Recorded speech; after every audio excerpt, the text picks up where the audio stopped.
Bugun qayni singillar kelinlarga kun bermaydi. Shunday qaynalar bor, sho'rvaga o'xshab qaynaydi. Kelinlarga kun berdi, kun bermaydi. Kim gapiradi bunga?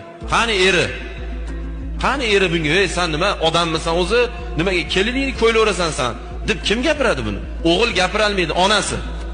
Er gapir shuni, o'chir ovozingni deb. Qachongacha zulm qiladi? Yo erdan qaytib kelgan, yo erga chiqib ketgan kelib olib ko'ylaveradi kennayasin. O'g'il gapirsa darrov xotinni chotiga kiribdi deydi. Kim gapiradi buni? Qani akasi buni yo ukasi? Xo'p, u kelinni eri gapira olmaydi. Xotinni tarafini olyapti deydi. Qani erkak o'sha xonadondagi? Qani amaki tog'alar? Nimaga jiyanini o'chirib qo'yolmaydi? Nimaga? Ar-rijal qawwamuna 'ala niso dedi-ku Alloh. Erkaklar ayollarga xo'jayinsan dedi-ku. Yana nima emish? Qo'y xotinlar ishiga aralashma. Ey Alloh aytayapti senga yo menga xotinning ishiga aralash deb.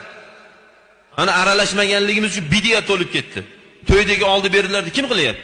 Xotinlar qilyapti. Kuyov tomon qo'ygan latalarni qo'yib olib ahvolini qaradi ekan kim? O'sha rasvo xotinlar bo'ladi. Ha, siz narsalar kelib yur ko'ramiz. Anuni qara, buni qara. Nikohda boshi g'iybat bilan, tuhmat bilan, mensimaslik bilan, kulgi bilan boshlanyapti. Qatta u yosh oila baxtli bo'ladi.